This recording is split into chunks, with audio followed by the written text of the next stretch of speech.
하는 세라피에 관련한 부분입니다. 자, 이게 이제 휴먼 콜리오닉 고나도트로핀이라고 해서 우리가 아까 알이었을 때 알이라고 제가 표현하는 이유는 진짜 알같이 생겼었으니까. 그 다음에 이렇게 막 올챙이 모양이 됐다가 뭐 강아지 모양 같이 됐다가 사람 모양이 되잖아요. 그 구분이 좀 있어서 그렇게 말을 합니다. 그리고 아까 최초로 엄마의 자궁 안에 딱 태반하고 연결해서 엄마의 영양분을 가져오는 때 그때쯤에 이 HCG라고 하는 휴먼 콜리오닉 고나도트로핀이라는 호르몬을 발현합니다. 근데 이 HCG가 어떤 의미가 있냐면 HCG가 이 수정란은 원래 내가 여자라고 생각하면 내 난자는 나잖아요. 내 세포인데 내 남편의 정자는 남이잖아요. 두 개가 섞여서 알 하나를 이루었는데 통으로 보면 남이에요. 남이 들어가 있잖아요. 그러면 면역세포는 가서 딱 죽이게 돼 있어요. 그럼 우리는 후손을 못 만들겠죠. 그래서 그때 태반을 만들면서 엄마의 면역계가 나를 공격하지 않도록 하기 위한 호르몬을 발현합니다. 그런 중에 하나가 이제 휴먼 콜리오닉, 발음도 어려워요. 고나도트로핀입니다. 이게 지금 다 돼서 우리가 알도 아닌데 지금 암세포, 암 환우분들한테는 저게 많이 이렇게 나온다는 얘기예요. 그래서 이제 이것들을 잘 억제하게 되면 어쨌든 막 길어나고 있는 건 좀 막아낼 수 있다는 뜻입니다. 개념은 그런 거예요. 그 복합 천연물이 뭐 저희 이제 해암탕에도 또는 해암 대사방에도 들어있는 과루근이라는 약재예요. 그게 뭐 한울타리 수박이라고 혹시 아세요? 고기 뿌리인데, 네, 그렇게. 그리고 여기 쭉 보면 이런 용어가 이제 앞으로 자주 나오실 텐데, 뭐 튜머 사이클로 옥시게나이제 2 참 어렵죠. 프로스타글란딘 E2 이걸 PGE2라고 하는데 여기 보면 요거 사이클 옥시게나이제 2를 또 줄여서 COX2라고 그래요. COX2 PGE2 이거는 암이 점점 깊어지는, 암이 나빠져가는, 암이 막 활발하게 성장해가는 과정 중에 중요한 경로인데요. 특히 암 줄기세포로 가는데도 그러한데 이 두 경로가 어떻게 좀 나타나는가 이게 쭉 관련한 거예요. 이게 폐세포 중에서. 근데 이 두 개도 지금 이 내용을 쭉 읽어보면 뭐 복잡한 얘기가 많은데요. 기본적으로 뭡니까? 이 T셀의 이 변화를 가져온다는 건데요. 자, 아까 태반이 들었을 때 생명이 후세를 만들기 위해서 꼭 하나 갖추어야 될 기능이 뭐냐면 바깥 세포가 들어왔을 때 그걸 이겨낼 수 있는 면역의 힘도 필요하지만 내가 만약에 결혼해서 후세를 만들어서 남자의 세포랑 합쳐가지고 하나를 만들 때는 면역을 막는 힘도 필요해요. 무슨 말인지 이해되시죠? 그때 만약에 면역을 못 막으면 우리는 영원히 후세를 못 만들고 그럼 인류가 멸종했겠죠. 면역을 잘 강화하는 힘도 필요하고 면역을 막는 힘도 필요하다는 뜻이에요. 그런데 방금 말한 이 COX2나 PGE2가 되면 면역과 관련한 대표적 세포가 T세포인데 T세포에도 두 가지로 나뉘어져요. 하나는 남이다 하면 가서 그냥 막 사이톡식이라는 게 독성인데 독성을 뿜어가지고 확 죽이는 그런 T세포가 있고 어떤 T세포는 오히려 돌봐주고 보호해주고 뭐 담요도 덮어주고 먹이도 주고 하는 T세포도 있다는 뜻이에요. 막 독성을 확 쏴서 죽이는 게 아니라. 근데 그게 한번 붙박이면 영원히 붙박이가 아니라 상황에 따라서 사이톡식 T셀도 됐다가 레귤레이터리 T셀이라고 그래요. 그걸 조절하는 T세포 이렇게 두 개로 왔다 갔다 해요. 그래서 아까 면역 편집론이라는 표현이 그 뜻이에요. 상황에 따라서 이렇게 편집했다, 이렇게 편집했다가 그 T세포가 그렇게 된다는 건데 PGE2 또 이렇게 콕스2라고 하는 제 염증 발현 물질인데요. 저게 나오면 주변의 T세포를 전부 어떻게 편집하냐면 돌보는, 공격하지 않고 돌보는 T세포로 쫙 편집해 버려요. 그래서 암세포 주변에는 아까 콕스2, PGE2가 많이 활발하게, 염증이 막 활발하게 되어 있고요. 그렇게 되면 면역계의 숫자가 충분히 많이 있어도 통으로는 다 걔도 아까 경찰이라고 합시다. 경찰은 마크를 달았지만 무기를 다 버리고 그냥 이렇게 돌보는 일을 하는 쪽으로 이 보직이 바뀌어 있어 버려요. 그럼 어떻게 해야 되겠습니까? T세포를 바깥에서 많이 넣어주는 게 중요하지 않다는 뜻이에요. 가끔 바깥에서 T세포를 막 분양해가지고 다시 내 피에다 넣어주면 NK세포다, T세포다 좋을 것 같지만 물론 안 한 것보다는 좋아요. 그러나 제가 말한 콕스2, PGE2의 환경이 없어지지 않고 바깥에서만 주시면 그게 대부분 레귤레이션 T세포로 스위치를 바꿔서 그 일을 많은 수가 해버린다고요. 그러니까 전체 총 경찰이 부족하면 경찰을 더 유입은 해야겠지만 보직이 암세포를 억제하는 쪽에 일 쪽으로 많이 가야 되는데 지금 그거는 넣기만 하면 다 그 일을 하겠거니 하지만 아니라는 겁니다. 그러니까 반드시 필요한 게 콕스2, PGE2를 줄일 수 있는 것을 꼭 보완해야 한다는 뜻입니다. 저 염증을 하게 하는 약들이 한약재에는 굉장히 많아요. 그래서 심지어는 모든 한약을, 어떤 한약을 먹어도 암에는 무조건 그게 5%가 도움이 될지 20%가 도움이 될지 모르지만 웬만한 한약은 대부분 이런 만성 염증을 좀 내리는 한약이 대부분이에요. 그래서 도움이 된다고 말할 정도입니다. 그 중에서도 특히 더 세분화하게 저거를 줄일 수 있는 약들이 많아요. 그래서 여러분들이 많이 알고 있는 것 중에 뭐 밀크 시드를 해가지고 뭐 민들레 뭐 이런 것들이 되게 그런 작동 많이 합니다. 그 외에도 많이 있는데 이렇게 보시고 이게 물질이고 심리적으로는 염증이라는 것은 이러지도 못하고 저러지도 못하고 이렇게 하자니 이렇게 아까 막 요청은 하는데 떠나지도 못하면서 막 화를 내고 이게 갈등이에요. 또는 억울함이 계속 남아있다는 건 계속적인 갈등이에요. 그러면 우리 몸은 만성 염증을 만든다고 되어 있어요. 그러면 다시 말하면 콕스2, PGE2 환경이 돼요. 근데 밖에서 비싼 돈 들고 일본 가서 막 NK세포 넣고 뭐 하고 해도 이 안이 이렇게 돼 있으면 의미가 없다니까요. 오히려 더 마이너스가 될 수도 있어요. 그러니까 여기를 고치면서 NK세포 늘리면 아주 좋겠죠. 이 부분을 같이 해야 한다는 얘기입니다. 그거를 물질로도 마음으로도.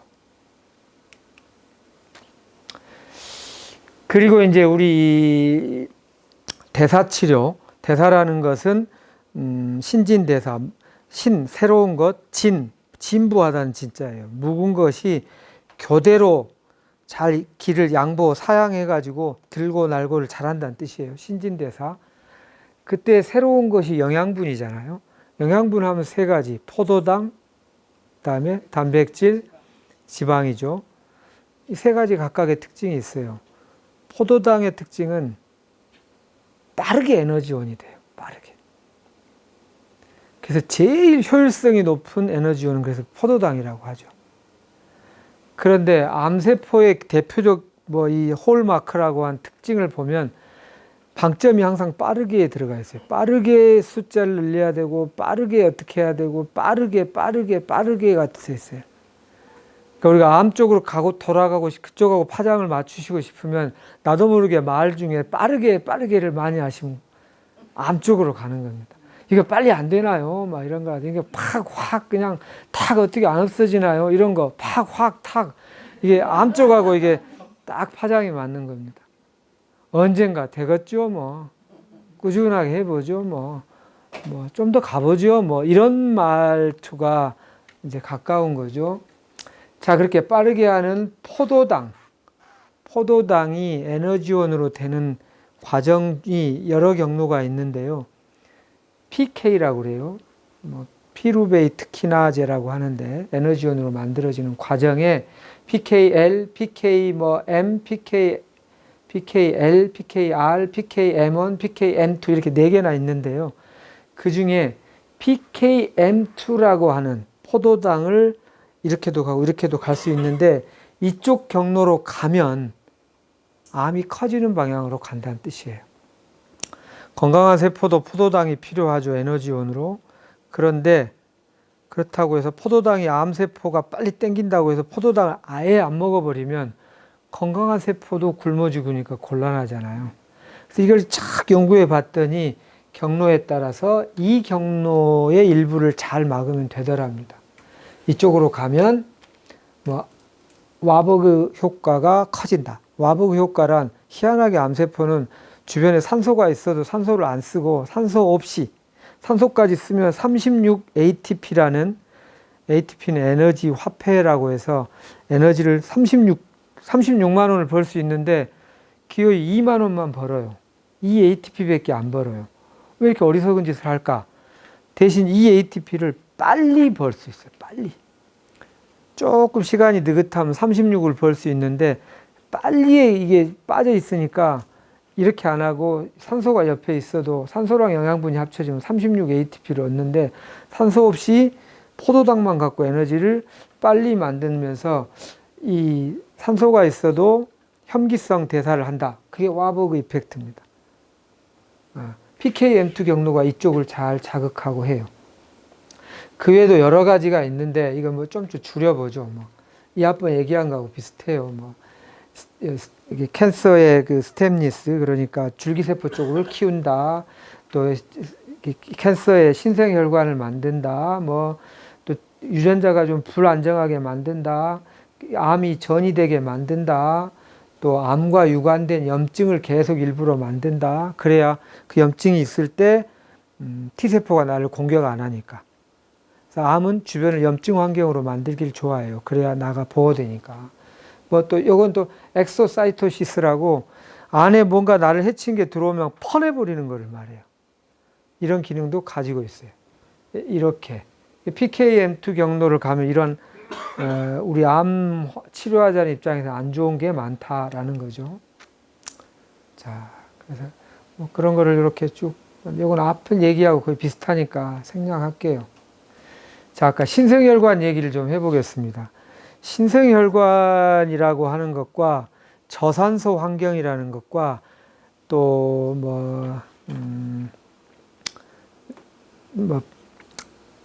플레이틀리스 드라이브드 그로스 팩터라고 해서 PDGF라고 하는 것도 있어요.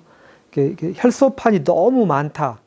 이 말은 혈소판이 무슨 작용을 주로 하나요?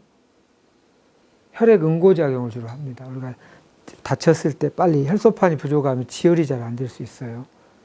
적당하게 필요해요. 근데 이게 너무 많으면 자꾸 혈액이 응고하는 방향성을 많이 가지고 있다는 거잖아요. 그걸 우리 한국 사람들은 많이 익숙해요. 한의사가 아니어도 어혈이라고 그래요.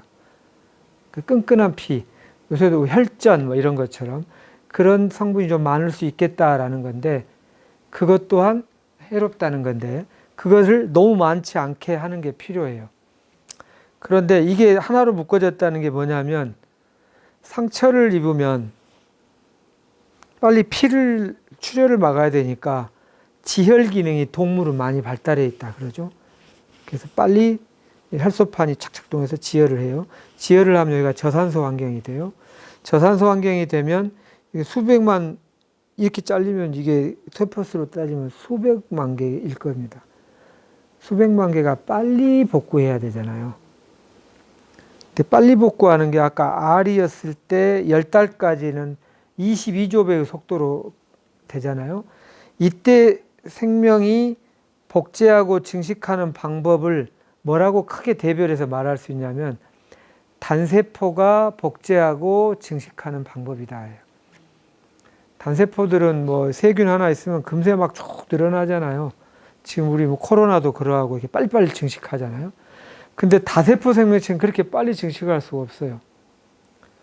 여기 잘렸는데 100만 개의 세포가, 근데 이게 다 다세포다. 내가 다세포잖아요.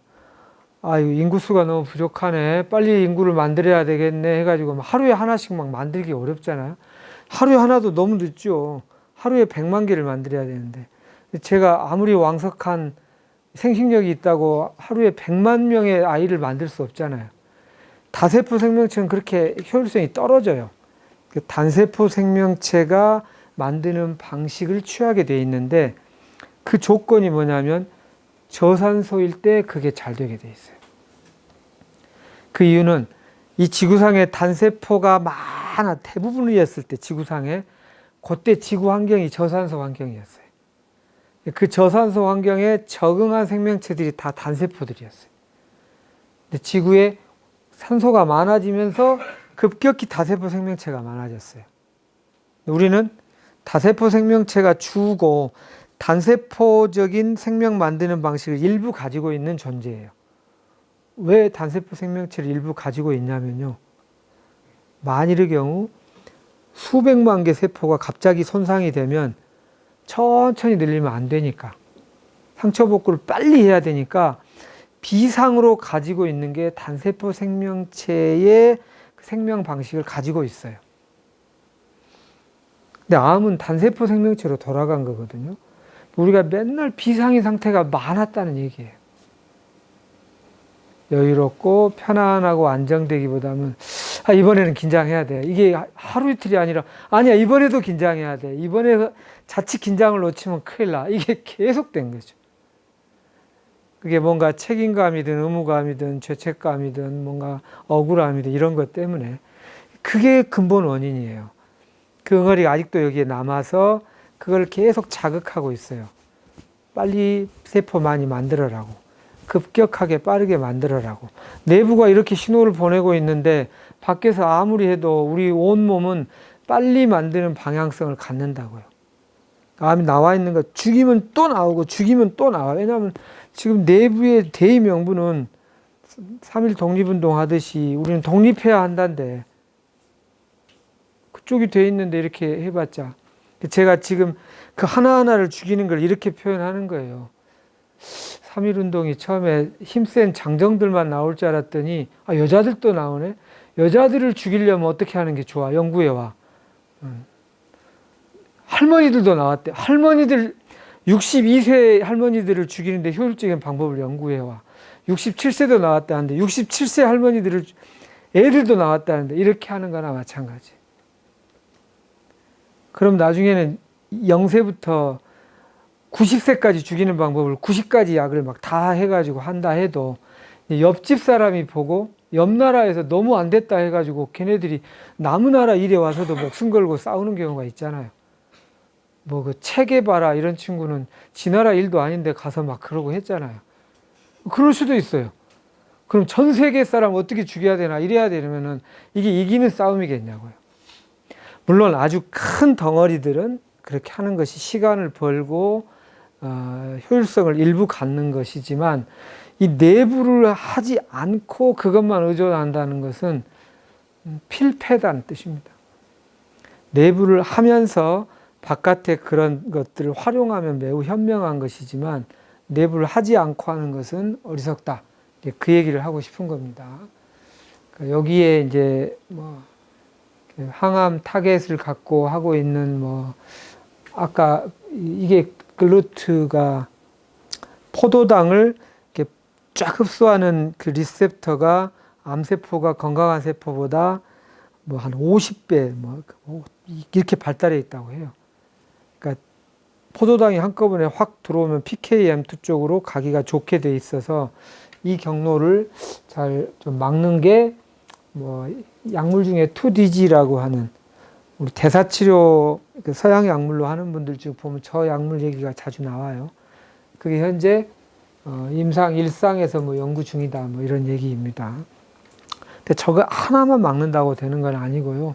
또 단일 성분의 장점은 빠르게 제압할 수 있는 장점이 있는 대신 내성에 취약해요.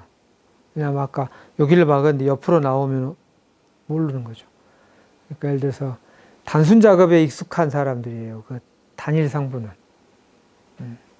빨간색 옷 입고 왠지 얼굴 시커멓고 키 작은 게 주로 북한 쪽이 간첩이다. 빨간색 옷 입어야만 하고 얼굴 시커매야만 하고 예전에 우리 어렸을 때 그랬다고 하잖아요. 등산하면서 빨간색 등산복 입은 사람 보고 간첩이다고 신고했다는 우리 때 얘기가 있듯이. 근데 좀 이게 천연물은 그걸 알아서 여러 가지 걸 이렇게 생각할 수 있는 멀티가 가능한 어떤 이렇게 직원이라고 할 수 있는 거예요. 근데 로봇이나 기계는 딱 하나만 이렇게 하죠. 저는 그래서 이런 것에 노력해서 많은 힌트가 돼서 좋기는 하고요. 또 덜어 필요할 때는 빠르게 제압하는데 적절히 현명하게 활용하면 좋겠다이지 이것만 갖고 하는 것은 좀 너무 나중에 보면 몸이 많이 부대끼고 힘겨워지는 경우가 많다라고 생각합니다. 이게 저 두 개가 통합이 잘 되고 학문적 교류가 있으면 좋겠어요. 자, 이제 이것도 아까 태반 때 나와지는 HLA 진이라고 휴먼 류코사이트 백혈구죠. 백혈구가 면역작용을 하잖아요. 엔티젠 G라고 하는. 그러니까 태반을 만들 때 면역계가 재개편이 된다고요. 그래야 되겠죠. 내가 엄마인데 애를 딱 임신하는 순간 내 면역계가 이게 개편이 다시 돼야 돼요. 생명체들이 면역을 안 할 수 있도록 그렇게 하는 것 중에 HLA-G, 저것도 그래서 암 치료할 때 HLA-G라는 말이 자주 등장하는데 아까 소장님이 얘기했듯이 태반 때, 배아 때, 태아 때에 발현되는 것과 너무나 비슷하다는 거예요. 그걸 보면 되고요. 그래서 HLA-G과 이뮨 이베이션, 이렇게 면역을 도망가고 회피하는 것, 이런 것에 대한 얘기입니다. 이렇게. 그런데 이때 이런 것들을 없애는 약들이 약 맛이 어떠냐면요. 써요. 그리고 최근에 저희 카페 정현종 원장님이 이제 제가 쓴 그 논문과 관련한 그 약제에 대하여 논문에 대한 좀 해석을 좀 하는 게 있었죠. 고사암이라고 하는, 고사암이 아주 써요. 쓸 꽃자 이렇게 써요. 인삼 삼자 이렇게. 얼마나 썼으면 이름에 쓰다고 돼 있겠어요.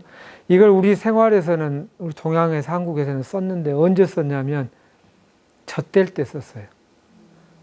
애가 젖 빨았다가 아이고 써라 하고 이렇게 젖을 떼게 한다고.